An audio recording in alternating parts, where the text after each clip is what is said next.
Well, welcome back to Finance Uncut. On today's episode, gold heading to $6,200.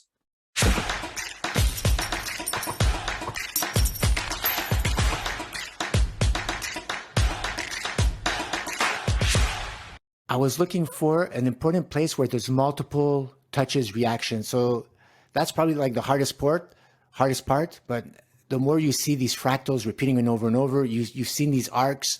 You've seen where the price action goes down, then goes back up. You know it's reacting to sellers coming in. After that, when there's no more sellers, then the price has corrected sufficiently as a retracement. It starts slowing down. Then when it goes back up, it's respecting that arc geometry.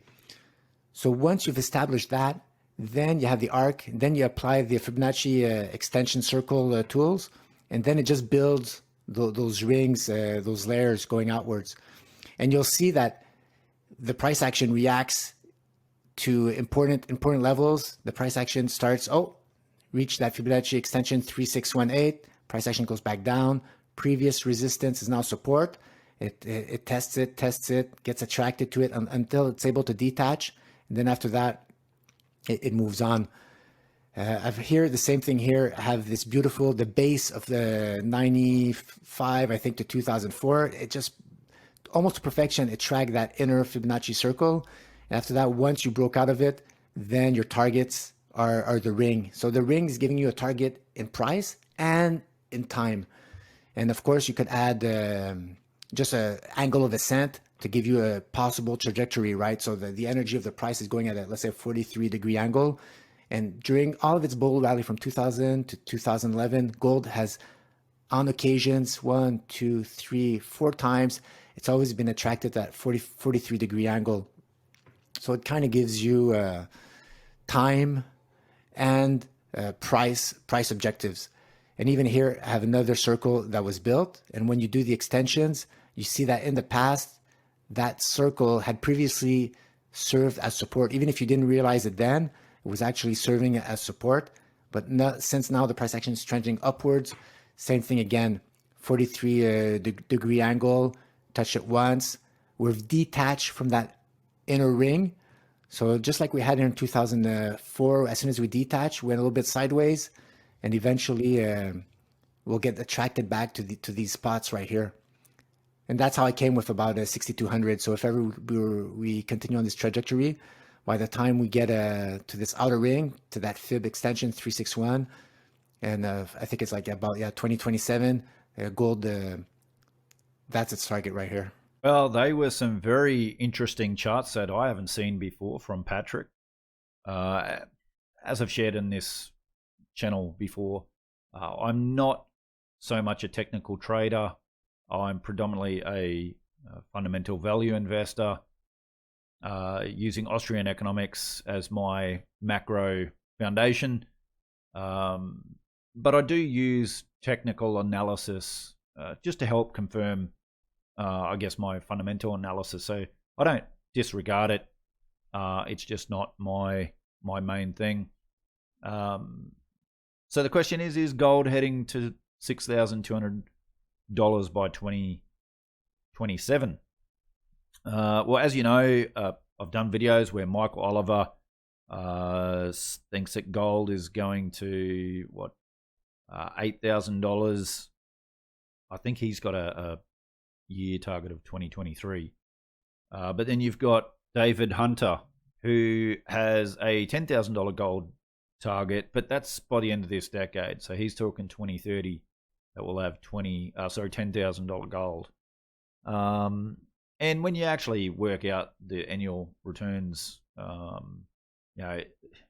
it's not ridiculous. It's and with that inflationary decade ahead that I believe we're having, I definitely can see those price targets.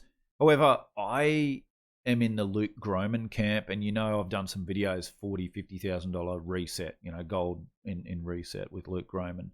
But you got to understand what Luke is arguing. So where our debt to GDP is at the moment,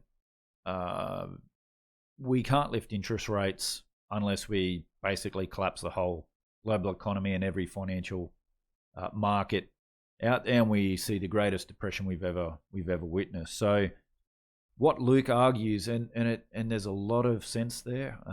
There's no guarantees in life. There's only probabilities and possibilities, and so he argues that what the central banks and governments around the world want to do is inflate this debt away to get the nominal GDP up, that we ultimately get that debt to GDP ratio down to around 70%.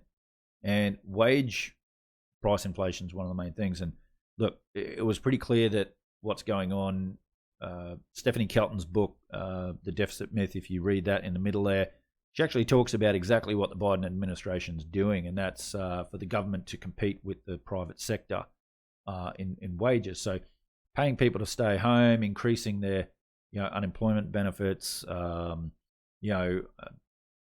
doing all the things they've done to incentivize people not to work, to create this labor shortage where the private sector are forced to raise rates.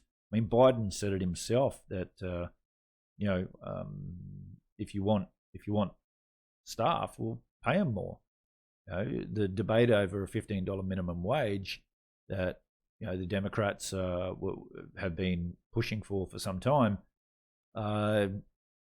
it's gone beyond that now. We're now seeing companies offering $21 an hour to try to get staff, and they still can't get them. And so the more we create inflation, the lower the debt to GDP becomes.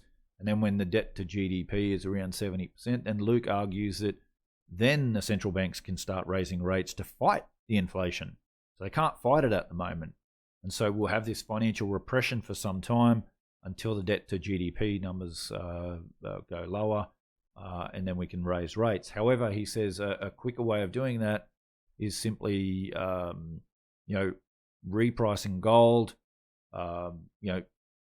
creating what, $4, $5, $10 trillion into the TGA Treasury General account, and then spending it out there in the economy, creating this inflation, creating this nominal GDP numbers, and that's how you get that debt to GDP very quickly, in a very quick way, down to around 70%. And then central banks can raise rates, where at the moment, if they raise rates to try to fight inflation, we'll see the greatest depression. Anyway, guys, what do you guys think? Do you think we're going to see $6,200 gold? Do you think we're going to see $8,000, $10,000 gold, $40,000, $50,000 gold? What do you guys think? Love to see your thoughts and opinions in the comments below. If you like this video, please hit that like button. Really do appreciate it. Take care, everyone, and I'll see you again on another episode of Finance Uncut.